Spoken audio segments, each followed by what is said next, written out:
Helen of Fourgates by Ethel Carnie. Chapter 6. Almost Won. Like a cat watching for its prey, Helen was watching for Martin. Her body was almost hidden in the long grass. Coal-black hair streamed wide on each side her face. Through the dark, shining meshes of it, the bluebells burned. Out of the whiteness of her face, her eyes shone with a light that would have had her burned as a witch in olden days. Her lips were vividly red. She was ever biting them. The black cloak was tossed over the bough of an ivy-strangled oak some yards away. It waved solemnly and slowly in the wind. The old blouse of soldier red, open at the throat to allow her to breathe more freely, gave her a look unlike the women of Fourgates. She was looking through the round, deep-shadowed arch of the old lichen-lined bridge. The half-circle of the arch, mirrored in the water, completed a perfectly rounded frame, wherein was set a vignette of the real and image world, shimmering green and golden glory, interspaced with springtime sky. If a bird flew from one bank to the other, there seemed to be two, one in air, one in water. The wagtail on the still grey stone was preening its wing in the wave below. Away beyond a pebble-white bank, the river curved mysteriously out of sight. She was waiting for Martin. She looked again at the still reaches of river at her feet, charmingly still like some crystal gazer. She was watching for Martin. For 7 hours she had waited thus. 28 quarters had chimed from the square grey tower of Fourgates Church. She had stirred slightly whenever that sound broke the stillness until the last stroke. At the last stroke she had not moved at all, as if she had inured herself to wait till the crack of doom, if needs be. Many pictures had passed into that mirror at her feet, from school children on their way to school, to old age hobbling along with one foot in the grave. A pair of lovers had kissed there, unwitting of one who watched them hungrily.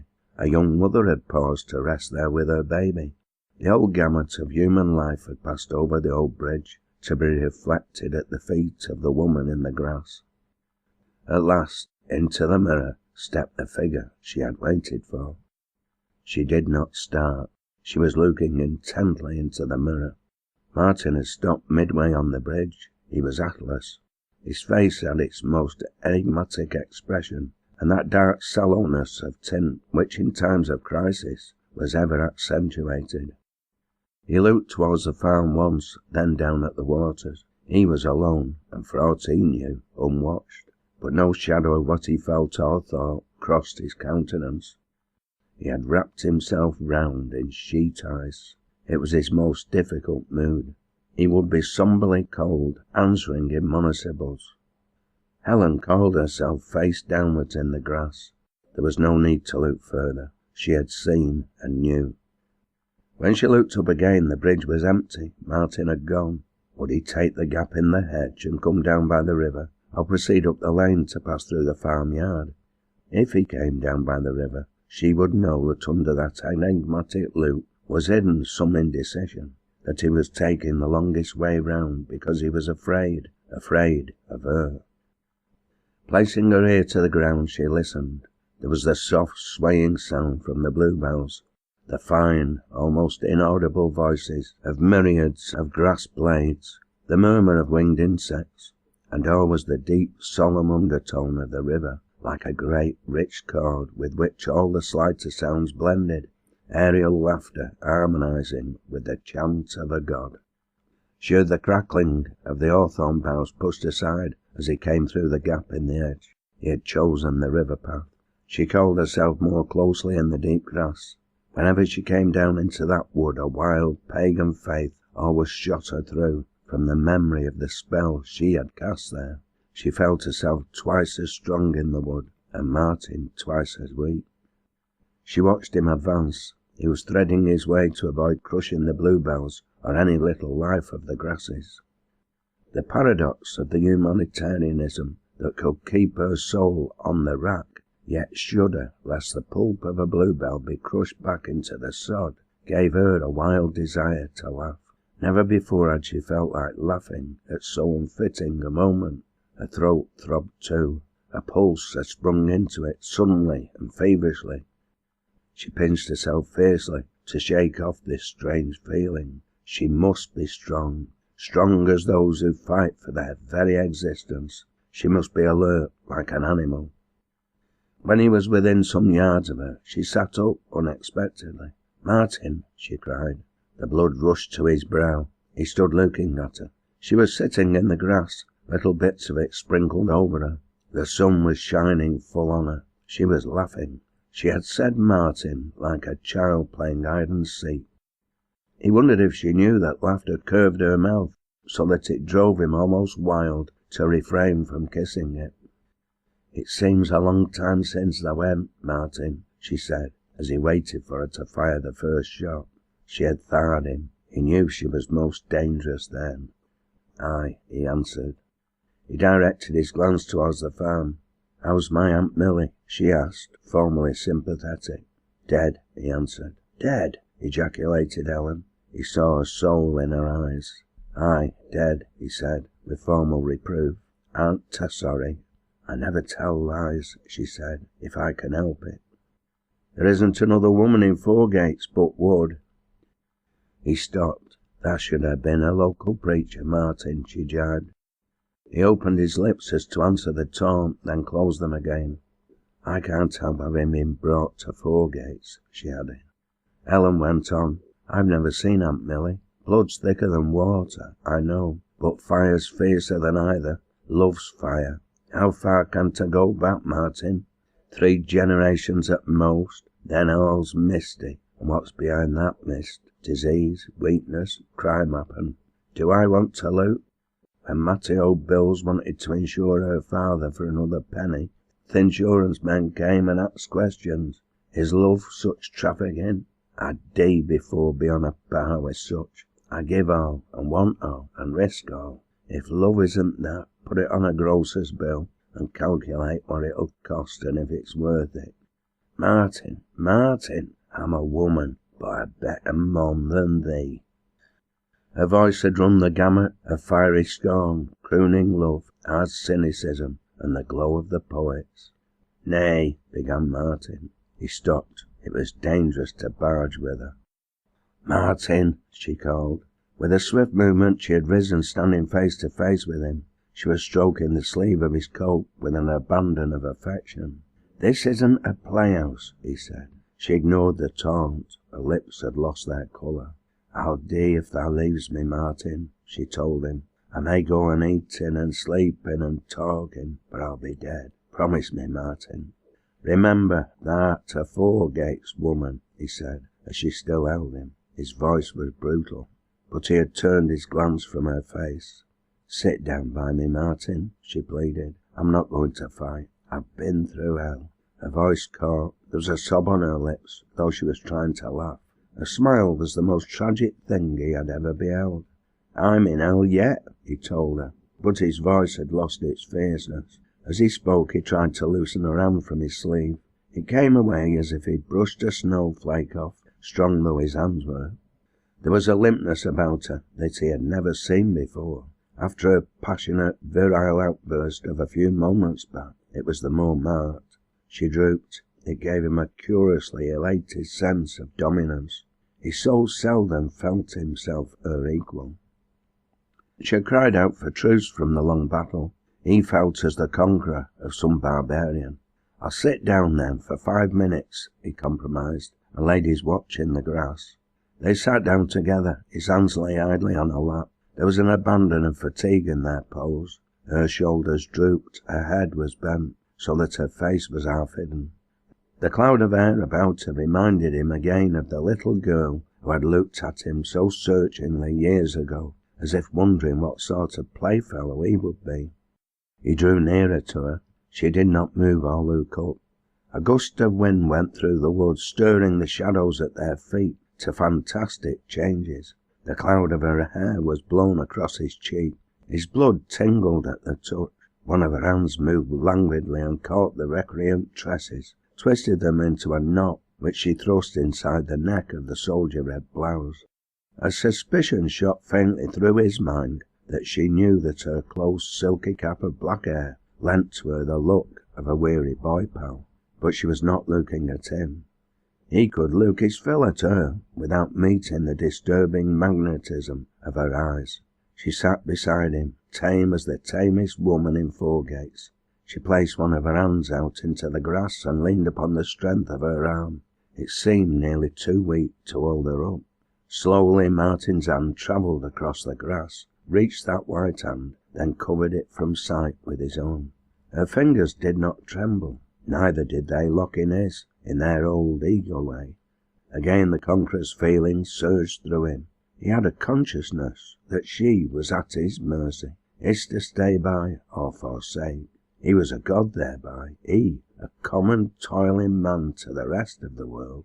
He was stronger than she now. He had thought her invincible. She was less than he at this moment. The knowledge felt to give him back some manhood, which he had felt to be slipping from him in his indeterminate thoughts of late. The wonderful Helen who had laughed where he had shuddered, who had seemed to defy the very gods themselves, was beaten. The rack of waiting for him had smashed her up. Her sullen determination, her aggressiveness, her almost inhuman boldness of staring fears in the face, her bright shamelessness, all were gone. She was on the level of the other women of Foregates, the women who would wait to be asked, the women who wept where she would fight, the women who gained balm for their hurts from the sympathy of other women, while she smiled to hide wounds. The woman who was not afraid of the lonesome darkness of a moor in the gloaming, afraid of being bogged or beset by the bargess, was weak as any after this long fight, and he, who had sometimes felt outmanned by her, felt himself grow in stature as she had become understandable and weaker. Something primitive and ancestral swept him through. The subdued passivity of her mood gave him so keen a sense of her dependence on him. She had said she must die if he left her. The crushing feeling of her magnitude was gone. Her boast that she was the better man of the two had been spoken almost before the lowering of her banner.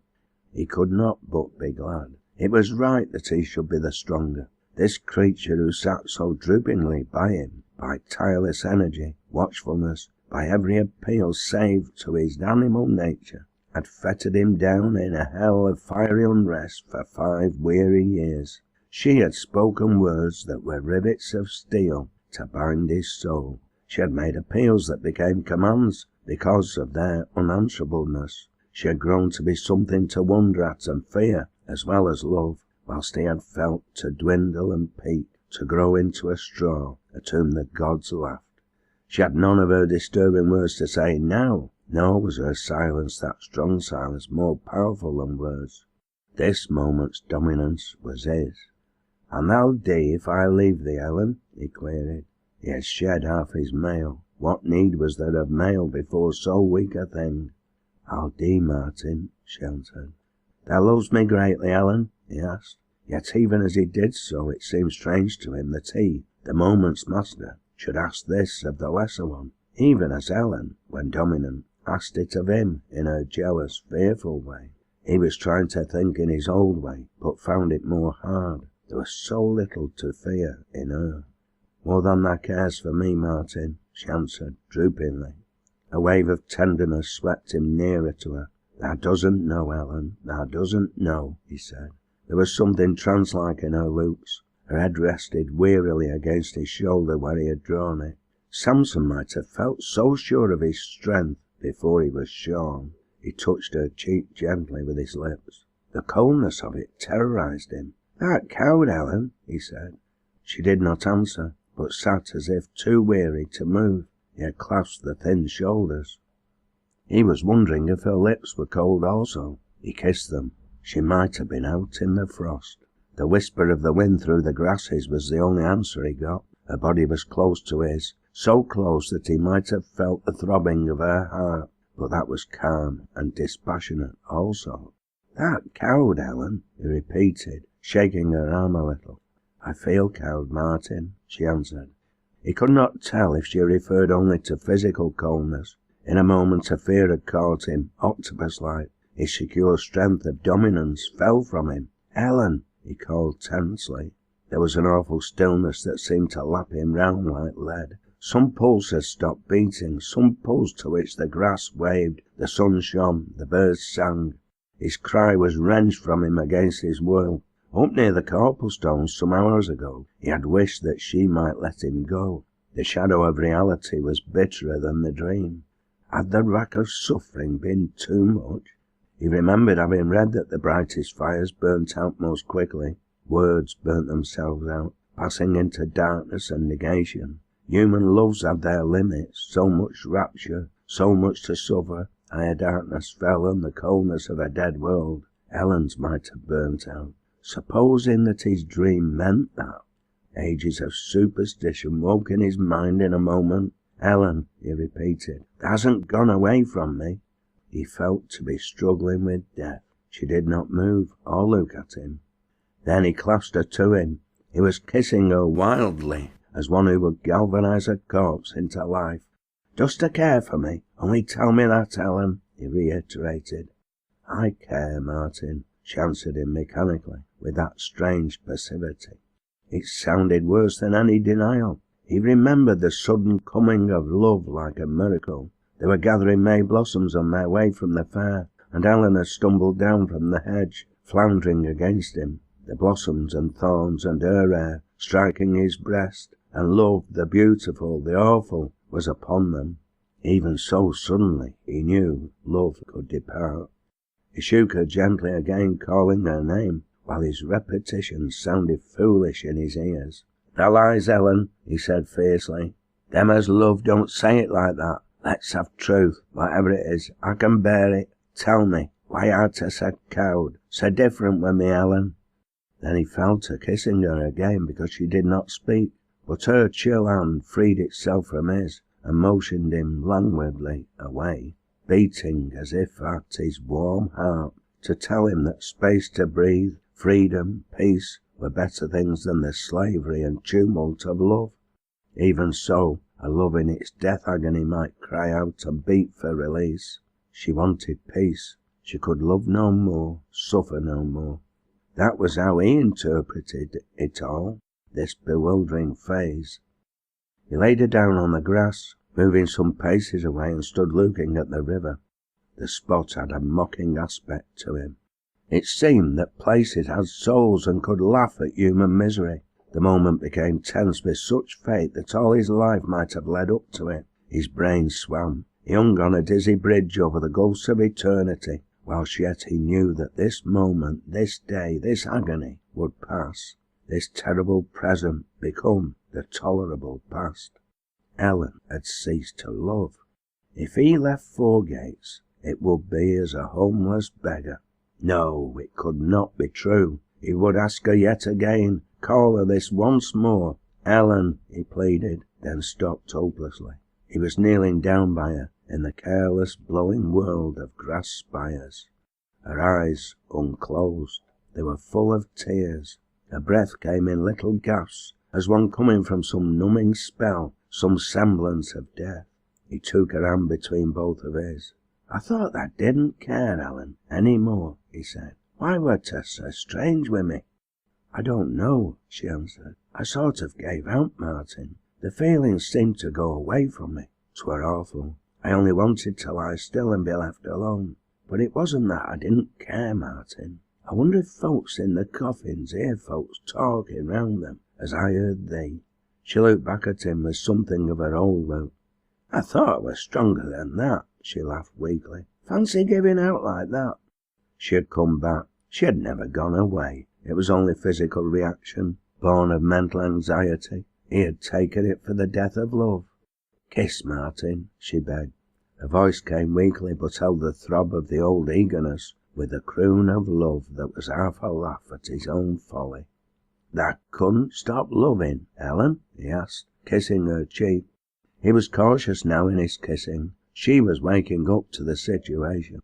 She shook her head somewhat sorrowfully. She had waited all these hours to be strong in order to attack Martin at a moment's physical weakness. That sense of life, half fading from her limbs, had helped her more than her fiercest attack could have done. She felt again that almost irresistible desire to laugh. Weakness, not strength. Won men, then. The gods had been on her side this once, but she must follow up the advantage. Already possibilities were presenting themselves. "I thought I'd stopped caring, Martin," she said. What did it feel like? He gave her an eloquent look. His face had resumed some of its usual reserve, but his hands shook a little. She nestled against his coat wearily. "Thou'st felt it once," she crooned, smiling faintly. That weakness wrapped her round with something pallidly beautiful. "I've had it near me, that fear, night and day, for 5 years. I've dreamt thou were gone from me and Fourgates, and wakened with pain and made myself sleep again, and in the morning there it's been again like a shadow following me, and it's the first time I've given up, Martin. They made me strong, Martin. They say folk are made for their places. They made me strong. Happen that's how they make souls as to burn in hell. The weak ones would burn away and stop suffering too soon." He met her pale, wonderful look, the glory of her eyes. She had told him that this moment's agony, under which he had cried out, had been her companion night and day for 5 years. "Lass!" He bent over her. His lips were parted in some utterance great with fate for both of them. The breath of the words was on his lips. Helen felt it. Eye met eye. Martin's weakened under the challenge of hers. Martin was giving in. The gods had sent him to her through the wood that knew her spell, that she might take him unawares with their aid. She sat up and clung to him like a white flame. A throstle was singing some yards away in a green bush. Martin came nearer the edge of the gulf. "Thy e'en are black as neat now," he said. His own was shining with that rare softness that occasionally lit them up. Helen was waiting. She did not understand. She was afraid he was gaining time. She wished him to say something that would bind him forever to her and Fourgates, for she knew if he spoke it, he would abide by it.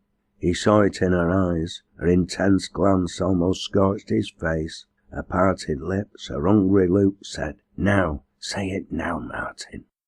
Martin dallied, as if it was sweet to him. His expression was dreamy. "I wonder," he said musingly, "why no other woman's flesh thrills me as thine does. Why does the quail of the moor choose one mate and leave another?" Helen answered. The bare scientific fact became poetry as she spoke it, and the clod of earth at their feet was shot through with more vivid glory. "Thou'rt thin, pale like a new moon," he murmured, "and thy e'en are so dark, and thy hair, Helen, I believe thou'rt beautiful, that men would think so if ever thou left Fourgates." "I'll never leave Fourgates," said Helen. Her fingers were twined round his now. There was the crooning music in her voice, but the burning look on her face was still more marked. Was Martin never going to speak? "Thou'd never leave Fourgates?" Martin asked, studying her face. She was waiting for him to pick up the broken threads of 5 years ago, whilst he was asking foolish questions, making comments on her looks and what others would think of them. She frowned. A sense of the indignity of it irked her. Out of the long patience of her waiting came something fiery and impulsive that urged her to say, "Take me or leave me, Martin, but don't be long about it." Then she looked full at him, seeing a look that she had never seen since that evening 5 years ago. In a flash the truth burst upon her. In this tender conning over of what was to him half a miracle, Martin Scott was already picking up the threads of 5 years ago. His had been a brief tenderness, revealing itself only as they had crossed the space of 2 moonlit fields. Then he had said soberly, "We mun ask thy father." That father had laid bare a horror-shaded future, and the tender lover had become the saturnine man. The door had been shut on that joyous tenderness for 5 long years.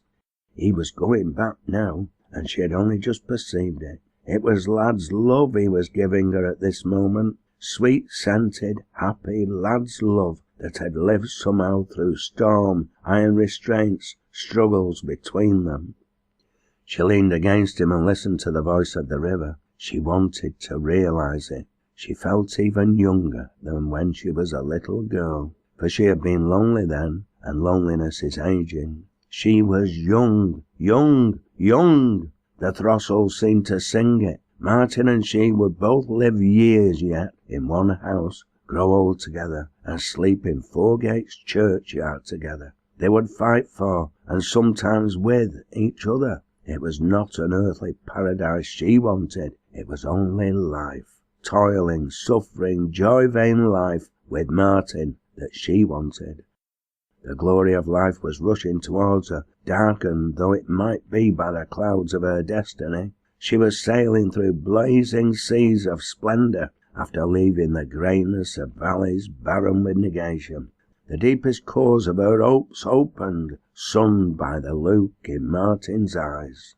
Why wouldn't Ethel leave Foregates? He was asking again. It had been a long pause. Both had fallen upon their own dreams listening to the throstle.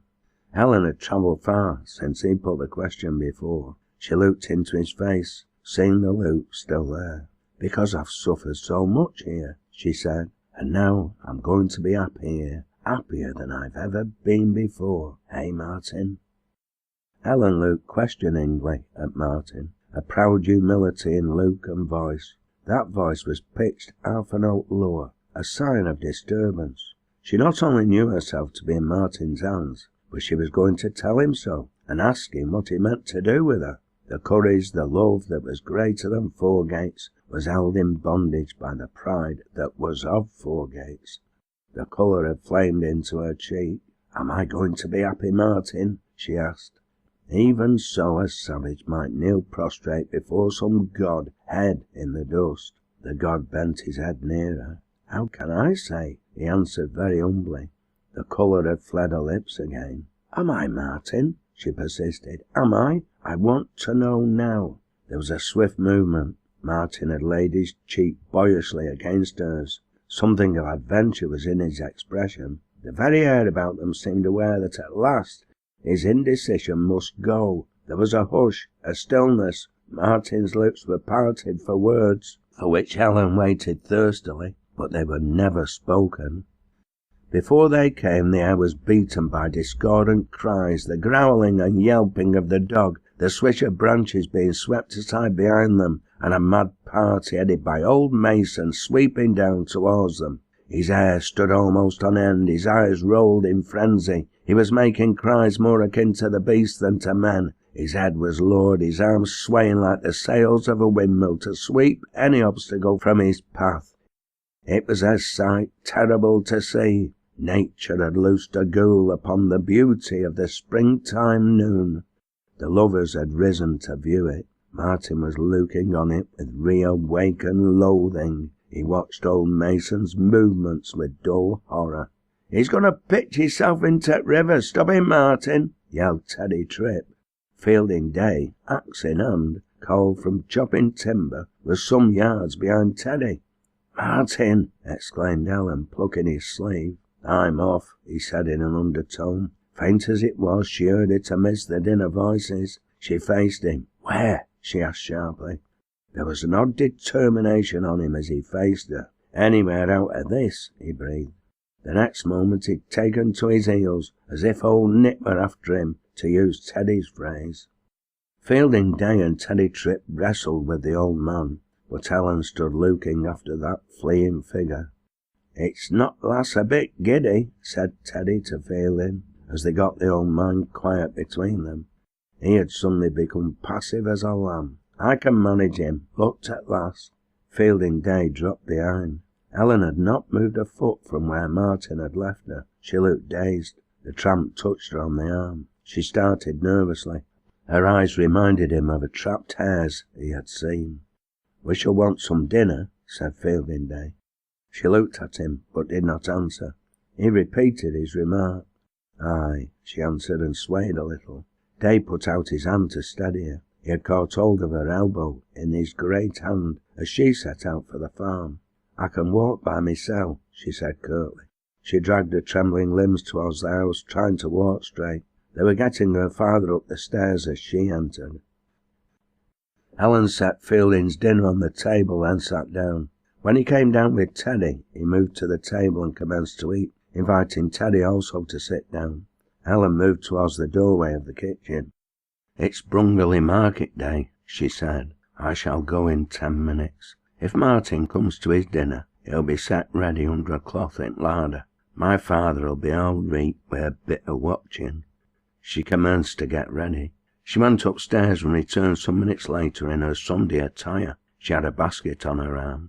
There was hardness on her face, belied by something of panic that stared from her eyes. "Keep the fire in," she commanded Fielding. "I mayhap be back in time to bake, and Martin'll want a fire if he comes." She moved to the door. She moved with sudden decision. Fielding Day pushed his chair back as he heard the door close behind her. He watched her from the window. There was the same definite movement as she went through the yard. "Good to follow her without being seen?" Day asked Teddy Tripp, suddenly turning from the window. "I'm bothered about her. She's upset. I want to know which way she goes." Teddy Tripp shook his head. "I've known Helen since she was so high," he said, holding his hand a yard from the floor. "I'm no one going to spy on her. Not if Jesus Christ his seller asks me." "I'm flayed she may be going to do herself mischief," said Fielding. "If thou'll not go, I will. But nay, I dursn't leap the Cowle. It's due any time." Teddy pondered. "I think she's going to—" He stopped and shuddered. Then he said, "What shall I do?" "Follow her to the road and see which way she takes," said Day, sitting down at table. "Then come back and tell me." He spoke masterfully, easily, with his eyes on Teddy. After giving Helen time to get a little way ahead, Teddy went out. Fielding Day commenced his dinner. Teddy Tripp puffed into the house just as he was finishing picking a bone. "Well?" he asked, sucking out the marrow. Teddy sat to recover his breath before answering. "She stuck her basket in th' hedge, hidden among th' hawthorn," he said, "and I followed her on till she took a field path, and I saw th' fells in front, and I should have kept after her, but I sees Martin Scott in front, and she starts pelting after him, so I came on here, just to relieve thee." Fielding Day flung the bared bone down on his plate. "It's all right then," he said indifferently. "It's a queer do when women take to chasing chaps," Teddy said meditatively. Fielding laughed. "Doesn't I think so?" asked Teddy. "It's out at common to do it openly," admitted the tramp. "But as it happened, there were nobody about no but me, and I've known her since she was so high." His voice was perturbed. "Say now to this imp village," said Fielding. Teddy looked at him curiously. "She'll be Mrs. Day in less than 3 months," said he in reply to Teddy's look. "I can do a bit of chasing myself, and she'll have forgotten all about Martin soon after." His voice was very sure. Teddy's face lightened. "She'll be that happy like," said Teddy. "Aye," answered Day. "She'll no one bother about what's gone before, not what's coming after. She'll have quite enough to go on with day by day." His voice was pleasant, almost amiable. "Well, I'll be moving," said Teddy, the disturbance gone out of his voice. "I'm glad to hear what I've heard, and good luck to thee. That a likely lad. And of course I'll say nowt in village, for I've known her since she was so high." He went. Fielding heard the gate close soon after. There was the sound of tapping on the floor above. He went upstairs, standing outside the door of that room where they'd locked the old man for safety. "Let me out, Field," came Abel Mason's voice, sanity in every tone. "It were all acting, Field. I saw 'em from windows, and so, how we ran, Field, how we ran." Fielding turned the key and let him out. Briefly, he told old Mason what had happened. "It's getting near death," laughed he in answer. "A day or 2 now at most, and Martin's gone. I've watched her for being little. She's prouder nor her mother. She'll tak thee. Everything's strong in her. Hee hee. If she'd been mine, she couldn't have been no stronger, Matt. They only cast them out of that mould once in a while. They'll have summat on, Field, to tame her." Again he spoke testingly, with that shadow of fear in his heart. Then he laughed. The wolf-like look had shot into the eyes of Fielding Day. They tramped down the stone steps. After dinner, old Mason sat looking at the clock. There's a sultriness about the day that presaged a storm later. At 3 it broke. They could see it from the window, travelling round the countryside by town and hamlet, louder and louder peals of thunder, signalling its approach to Foregates. Day went to get in the frightened cattle. He drove them before him, whacking them to get them on the run. Already he looked on them as his. Old Mason got up from his chair to watch the black clouds swoop past. "Storm, storm," he murmured once. "It's been a storm, grand, grand. If we can't have love, storm's next best thing. Force, destruction, ruin, terror, blight, and earth-shake." A blaze of lightning illuminated his features. There was something majestic in his expression. Just then there was a terrific clap. "The bolt's fallen somewhere," said Fielding, out of the hush that followed. "They're always falling," said the old man. He turned from the window, crossed to his chair, and sat down. He relapsed into an evil, cross-legged god again, but whenever a deeper peal shook the house, he laughed gleefully, as though it was some expression of his nature.